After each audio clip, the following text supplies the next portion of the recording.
Starting in over horizontal bottom or midline position, bend the knees slightly.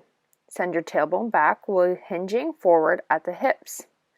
Having your mace at your knees, pull the mace apart as you draw it into your horizontal midline position and back down to horizontal bottom. Flexing your mid-back muscles as you pull up, and as you lower back to the knees, keep the tension on the mace pulling apart. Brace your core the entire time.